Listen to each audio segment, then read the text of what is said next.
Hello everyone, welcome back to my channel, and those who are new on this channel, please do not forget to subscribe our amazing channel. And in this lecture, I'll discuss about isolation and purification of plasmid DNA. In my previous lecture, I have already discussed about the isolation and purification of total cell DNA या फिर isolation and purification of chromosomal DNA. And in this lecture, I'll discuss with isolation and purification of what? Purification of plasmid DNA. But before starting the lecture, this is about me. I am Dr. Manisha Sinha, PhD from Jawaharlal Nehru University, New Delhi in plant microbe interaction. I have qualified CSIR, UGC, NET, JRF. Apart from that, I have qualified various national level entrance exam at BSc, MSc and PhD level. I have 8+ year research experience in biological sciences, 4+ year teaching experience and published couple of international research paper. Now let's start the lecture, and the topic is preparation of plasmid DNA. Plasmid DNA के preparation procedure जानने से पहले हम ये जानते हैं कि plasmid DNA होता क्या है. Plasmid DNA की अगर बात करें तो it is the characteristic feature of bacterial cells. किसका characteristic feature है? बैक्टीरियल सेल्स का कैरेक्टरिस्टिक फीचर है. और बैक्टीरिया की अगर बात करें तो bacteria is the sole member of kingdom Monera. Monera kingdom में सिर्फ और सिर्फ बैक्टीरिया ही आते हैं. बैक्टीरियल सेल के स्ट्रक्चर की अगर बात करें तो बैक्टीरियल सेल्स 3 लेयर से इन्वेलप्ड होते हैं. बैक्टीरियल सेल का इन्वेलप जो होता है वो 3 टाइटली लिंक्ड मेम्ब्रेन होते हैं. Inner one is the what? Inner one is the cell membrane, then cell wall and then glycocalyx. Glycocalyx, cell wall and cell membrane together are known as what? Together are known as cell envelope. Cell envelope 3 tightly linked membrane से बने होते हैं. Cell membrane, cell wall and glycocalyx. Cell membrane के 2 modification होते हैं. First modification is the mesosome. क्या है? Mesosome. Mesosome is the cellular modification. क्या है? Cellular modification. Mesosome cell membrane का मॉडिफिकेशन है और मीजोसोम का बहुत ही इंपॉर्टेंट रोल है. मीजोसोम डीएनए रेप्लिकेशन में इन्वॉल्व होता है. दिस इज द डीएनए जो कि बैक्टीरिया का क्रोमोसोमल डीएनए है. This is the chromosomal DNA या फिर जीनोमिक डीएनए जिसको बोलते हैं. अब ये जो जीनोमिक डीएनए है इस मीजोसोम से फिजिकली लिंक्ड होता है. क्या होता है? फिजिकली लिंक्ड होता है. इसीलिए मीजोसोम इन्वॉल्व होता है डीएनए के रेप्लिकेशन में. And once DNA is replicated, जो रेप्लिकेटेड डीएनए है उनको सेपरेट करता है, उनको डिस्ट्रीब्यूट करता है in the daughter cells. Next important point mesosome का है, ये सेल वॉल फॉर्मेशन में भी इंपॉर्टेंट रोल प्ले करता है. नेक्स्ट पॉइंट की अगर बात करें, रेस्पिरेशन सिक्रीशन में भी इन्वॉल्व होता है. रेस्पिरेशन में क्योंकि रेस्पिरेटरी कंटेंट, रेस्पिरेटरी एंजाइम का कंटेंट बढ़ता है, क्योंकि मीजोसोम पे ही रेस्पिरेटरी एंजाइम्स प्रेजेंट होते हैं. सो पहले आते हैं साइटोप्लाज्म पे. इनर मेम्ब्रेन से जो स्पेस ऑक्यूपाइड होता है उस स्पेस में सेमी फ्लूइड मैट्रिक्स होते हैं. सेमी फ्लूइड मैट्रिक्स को क्या बोलते हैं? Cytoplasm. Cytoplasm is the main arena for cellular activity. Chromosomal DNA cytoplasm के जिस स्पेस में प्रेजेंट होता है उसको बोलते हैं न्यूक्लियॉइड, क्योंकि प्रोकैरियोटिक सेल्स में वेल डिफाइंड न्यूक्लियस एब्सेंट होता है. क्या होता है? वेल डिफाइंड न्यूक्लियस एब्सेंट होता है. अब सवाल ये है कि ये वेल डिफाइंड न्यूक्लियस होता क्या है? वेल डिफाइंड न्यूक्लियस का मतलब क्या हुआ? जब जेनेटिक मटेरियल न्यूक्लियर इन्वेलप से इन्वेलप्ड रहते हैं तो उसको बोलते हैं वेल डिफाइंड न्यूक्लियस. अगर जेनेटिक मटेरियल इन्वेलप्ड नहीं होता है न्यूक्लियर मेम्ब्रेन से, इट मीन्स कि well defined nucleus is absent. इनके अलावा साइटोप्लाज्म में 70S राइबोसोम्स प्रेजेंट होता है. क्या होता है? 70S राइबोसोम्स प्रेजेंट होते हैं, जबकि यूकैरियोटिक सेल्स के साइटोप्लाज्म में 80S राइबोसोम्स प्रेजेंट होते हैं. क्रोमोसोमल डीएनए के अलावा एक और डीएनए होता है उस डीएनए को बोलते हैं प्लाज्मिड। क्या बोलते हैं? Plasmid. And plasmid is circular DNA molecule and it is double standard circular DNA molecule. Plasmid की खास बात यह है कि ये सारे बैक्टीरियल सेल्स में नहीं होते हैं, कुछ बैक्टीरियल सेल्स में होते हैं और ये बैक्टीरियल सेल्स को यूनिक फिनोटाइप प्रोवाइड करते हैं। क्या करते हैं? बैक्टीरियल सेल्स को यूनिक फिनोटाइप प्रोवाइड करते हैं। यूनिक फिनोटाइप का मतलब क्या होता है? यूनिक फिनोटाइप का मतलब होता है एंटीबायोटिक रेजिस्टेंस। क्या? Antibiotic resistance. Second unique phenotype is the formation of pilus. Pilus की अगर बात करें तो ये एफ फैक्टर से इनकोड होता है। किससे इनकोड होता है? एफ फैक्टर से इनकोड होता है। और ये जो पाइलस बनता है, this pilus is involve in conjugation. Conjugation क्या है? Conjugation is the process of genetic recombination in bacteria. Bacteria में जो जेनेटिक रिकॉम्बिनेशन होते हैं वो 3 मेथड से होते हैं, transformation, transduction and conjugation. Conjugation वैसा डीएनए ट्रांसफर है जो कंजुगेशन ट्यूब के थ्रू होता है। So this is all about bacterial cells. यहाँ पे हमारा मेन फोकस था प्लाज्मिड। प्लाज्मिड की अगर बात करें तो ये circular DNA double standard molecule है। प्लाज्मिड का यूज होता है क्लोनिंग पर्पस के लिए। किसके लिए यूज होता है? क्लोनिंग पर्पस के लिए यूज होता है। और क्लोनिंग में यूज करने के लिए बहुत जरूरी है प्लाज्मिड डीएनए को आइसोलेट करना एंड प्यूरिफाई करना। And these are the steps जो यूज करते हैं प्लाज्मिड डीएनए के आइसोलेशन एंड प्यूरिफिकेशन में, which is same for the isolation and purification of total cell DNA. First step is the growth and harvesting of bacterial culture. First क्या है? Growth and harvesting of bacterial culture, then preparation of cell extract, and then proteins and RNA are removed from the cell extract, then concentration of DNA by ethanol precipitation, and then measurement of DNA concentration. And all these steps I have discussed in detail in the topic isolation and purification of total cell DNA. अब important point यहाँ पे ये है कि bacterial cells में chromosomal DNA भी है, plasmid DNA भी है, दोनों डीएनए ही है। अब सवाल ये है कि प्लाज्मिड डीएनए को कैसे प्यूरिफाई किया जाएगा क्रोमोसोमल डीएनए से। So plasmid DNA and chromosomal DNA में डिफरेंस क्या है? प्लाज्मिड डीएनए को क्रोमोसोमल डीएनए से सेपरेट करने के लिए पहले ये जानना पड़ेगा कि प्लाज्मिड डीएनए में एंड क्रोमोसोमल डीएनए में डिफरेंसेस क्या है। So there are 2 differences. First one is the size and second one is the conformation. क्या है? 2 बेसिस पे हम डिफरेंशिएट कर सकते हैं। First one is the size, second one is the conformation.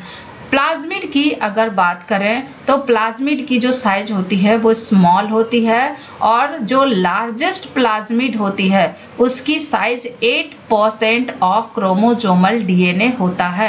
जबकि अगर क्रोमोसोमल डीएनए की अगर बात करें तो क्रोमोसोमल डीएनए का जो साइज होता है वो काफी लार्ज होता है। सो साइज के बेसिस पे हम इसको डिफरेंशिएट कर सकते हैं। सो कोई ऐसा टेक्निक जो साइज के बेसिस पे डीएनए को डिफरेंशिएट करता है उस टेक्निक को यूज करके हम प्लाज्मिड डीएनए को आइसोलेट कर सकते हैं। Now the second parameter is conformation. Plasmid DNA and chromosomal DNA में जो डिफरेंस होता है कन्फर्मेशन, और कन्फर्मेशन के बहुत सारे पैरामीटर हैं बट यहाँ पे 2 पैरामीटर्स लिए हैं। First one is the linear and second one is the circular. Plasmid and chromosomal DNA की अगर बात करें, प्लाज्मिड एंड क्रोमोसोमल डीएनए की अगर बात करें तो ये दोनों के दोनों क्या हैं? सर्कुलर हैं। अब सवाल ये है कि जब दोनों के दोनों सर्कुलर हैं तो दोनों को किस तरह से हम अलग करेंगे। अगर दोनों के दोनों सर्कुलर हैं तो उसमें प्लाज्मिड का जो कन्फर्मेशन होता है वो चेंज होता है इस बेसिस पे हम इसको डिफरेंशिएट कर सकते हैं और इसको आगे डिस्कस करते हैं। सो पहले आते हैं separation on the basis of size. Size के बेसिस पे प्लाज्मिड को कैसे सेपरेट करते हैं। So this is the bacterial cell. Bacterial cell से जब डीएनए आइसोलेट करना होता है तो पहले सेल लाइसिस करते हैं और सेल लाइसिस के लिए लाइसोजाइम, ईडीटीए एंड 25% सुक्रोज डालते हैं। 25% सुक्रोज डालने का पर्पस ये है कि ये इमीडिएट बर्स्टिंग को प्रिवेंट करता है। क्या करता है? इमीडिएट बर्स्टिंग को प्रिवेंट करता है। मीन्स लाइसोजाइम बैक्टीरिया के सेल वॉल को अटैक करता है। सेल वॉल पे कहाँ अटैक करता है? नैग एंड नैम के बीच में जो बीटा 1,4 ग्लाइकोसिडिक बॉन्ड होता है उसको हाइड्रोलाइज करता है। EDTA is the chelating agent जो मैग्नीशियम आयन को चिलेट करता है। So lysozyme, EDTA and 25% sucrose add करते हैं फॉर सेल लाइसिस। अब यहाँ पे इंपॉर्टेंट पॉइंट यह है, this is the chromosomal DNA और दीज आर द प्लाज्मिड्स। जो क्रोमोसोमल डीएनए होता है वो मेम्ब्रेन से फिजिकली अटैच्ड होता है बाय मीजोसोम, लेकिन प्लाज्मिड डीएनए साइटोप्लाज्म में प्रेजेंट होते हैं। जब सेल लाइसिस करते हैं by using lysozyme, EDTA and 25% sucrose, so इससे क्या होता है? सेल वॉल तो ब्रेक हो जाता है बट सेल मेम्ब्रेन इंटैक्ट रहते हैं। सेल वॉल क्या होता है? डिसरप्ट हो जाता है लेकिन सेल मेम्ब्रेन इंटैक्ट होता है और इस स्ट्रक्चर को बोलते हैं स्फेरोप्लास्ट। अब इस स्फेरोप्लास्ट में ट्रिटोन X100 से ट्रीट करते हैं। Triton X100 is a non ionic detergent. क्या है? नॉन आयोनिक डिटर्जेंट है। ट्रिटोन X की अगर बात करें तो it is non ionic detergent. दूसरा होता है आयनिक डिटर्जेंट। आयनिक डिटर्जेंट की अगर बात करें तो आयनिक डिटर्जेंट का एग्जाम्पल है STS। सवाल यहाँ पे ये है कि नॉन आयनिक डिटर्जेंट क्यों यूज करते हैं। नॉन आयनिक डिटर्जेंट क्या करता है? क्रोमोसोमल ब्रेकेज को नॉन आयनिक डिटर्जेंट क्या करता है? क्रोमोसोमल ब्रेकेज को प्रिवेंट करता है, जबकि आयनिक डिटर्जेंट क्या करता है? क्रोमोसोमल ब्रेकेज करता है। मीन्स यहाँ पे जो क्रोमोसोमल डीएनए है वो फ्रैगमेंट्स में कन्वर्ट हो जाएंगे। मीन्स साइज का मैटर यहाँ पे हो जाएगा। So Triton X100 is non ionic detergent जिससे हम ट्रीट करते हैं स्फेरोप्लास्ट को। स्फेरोप्लास्ट को ट्रीट करते हैं तो इससे मेम्ब्रेन रैप्चर हो जाता है एंड देन सेल एक्सट्रैक्ट में क्या होंगे? प्लाज्मिड्स होंगे, क्रोमोसोमल डीएनए होंगे।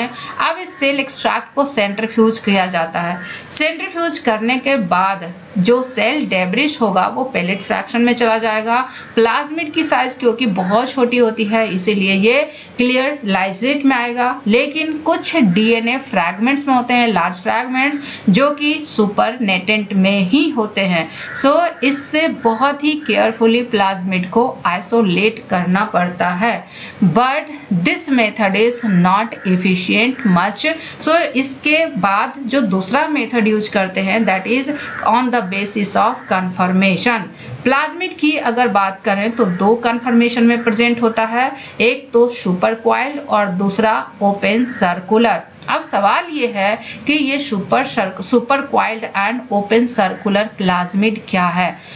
सुपर क्वाइल की अगर बात करें तो प्लाज्मिड जो होता है डबल स्टैंडर्ड डीएनए सर्कल्स होते हैं। क्या होते हैं? प्लाज्मिड जो होते हैं डबल स्टैंडर्ड डीएनए सर्कल्स होते हैं।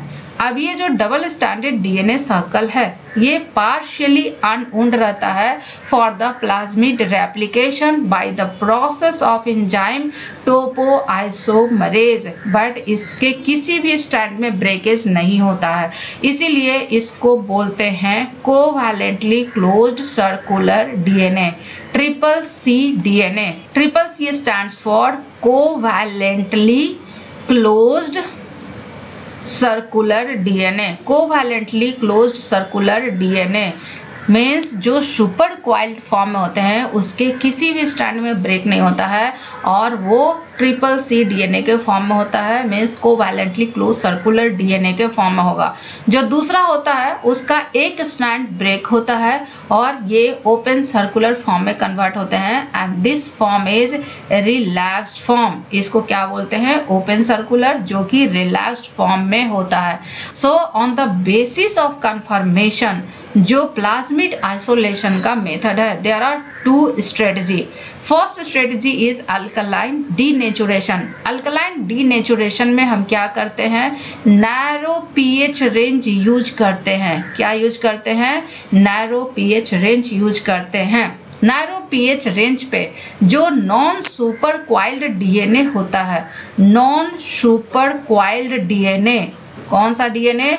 Non super coiled DNA. Non super coiled DNA जो होता है ये डीनेचर्ड होता है। क्या होता है? डीनेचर्ड होता है, मीन्स ये दोनों स्टैंड इनके अलग अलग हो जाते हैं। लेकिन जो सुपर क्वाइल्ड डीएनए होता है, सुपर क्वाइल्ड डीएनए की अगर बात करें तो ये डीनेचर्ड नहीं होता है। क्या नहीं होता है? डीनेचर्ड नहीं होता है। जैसा कि आप इस फिगर में देख रहे हैं, this is the linear DNA जो कि नैरो पीएच पे डीनेचर्ड हो जाते हैं, दो अलग अलग स्टैंड में कन्वर्ट हो जाते हैं। लेकिन सुपर क्वाइल्ड जो प्लाज्मिड होता है वो इंटैक्ट होता है। This narrow pH range is 12 to 12.5। अब इस पीएच को कैसे अचीव करेगा? By using NaOH, sodium hydroxide.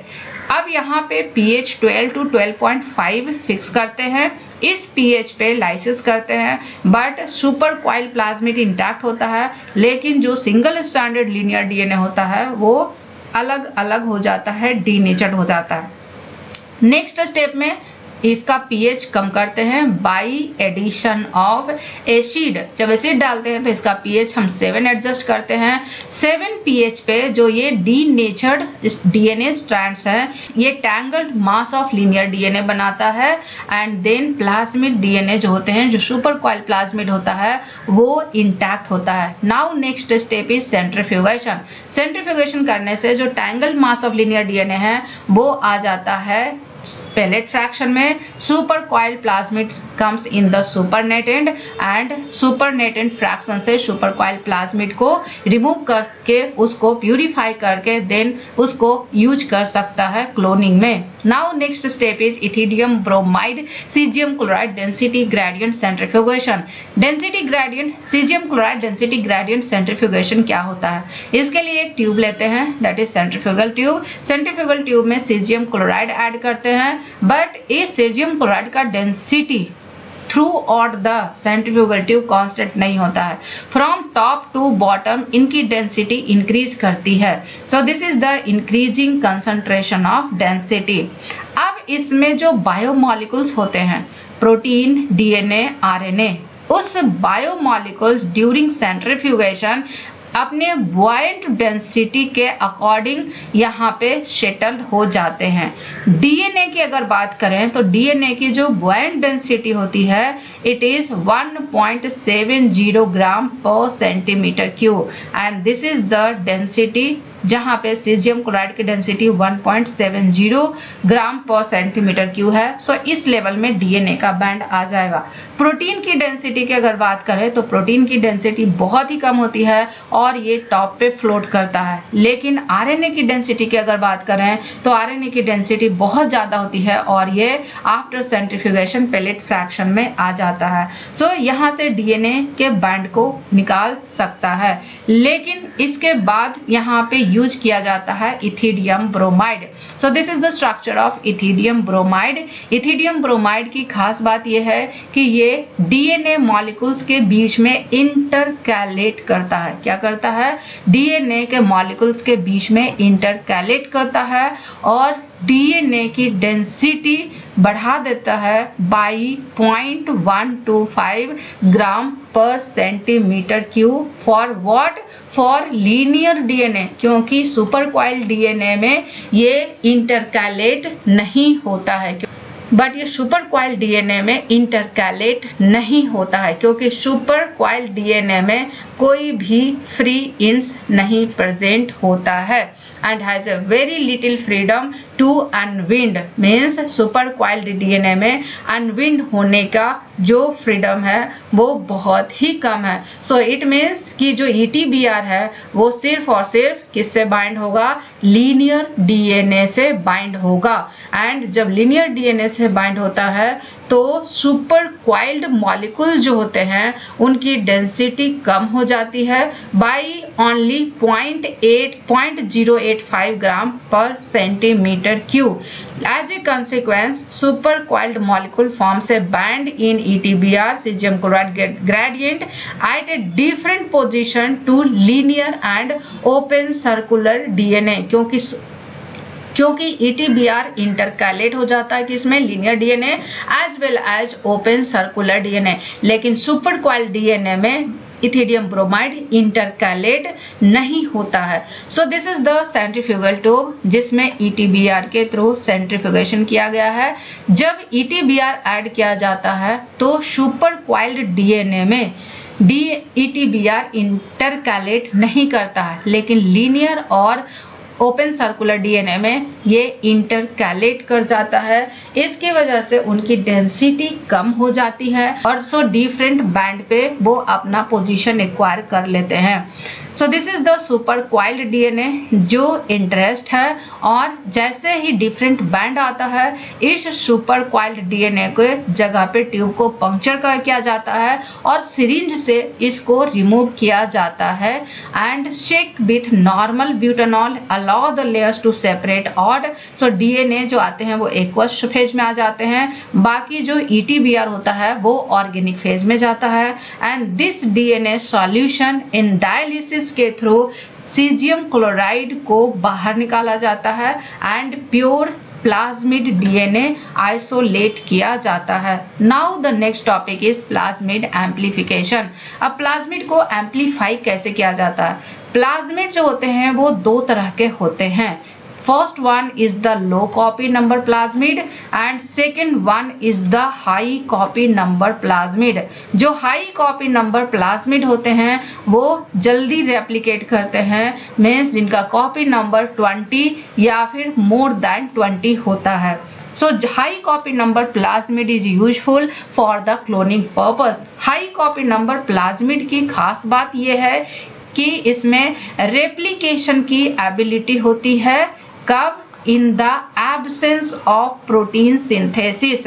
Protein synthesis नहीं भी होगा तब भी इसमें रेप्लिकेशन होगा। लेकिन जो क्रोमोसोमल डीएनए होते हैं, क्रोमोसोमल डीएनए की अगर बात करें तो क्रोमोसोमल डीएनए रेप्लिकेट नहीं करता है in the absence of protein synthesis। they do not replicate in the absence of what? in the absence of protein synthesis। in the absence of protein synthesis chromosomal DNA replicate नहीं करता है। का इस fact का फायदा उठाया जाता है for the amplification of plasmid.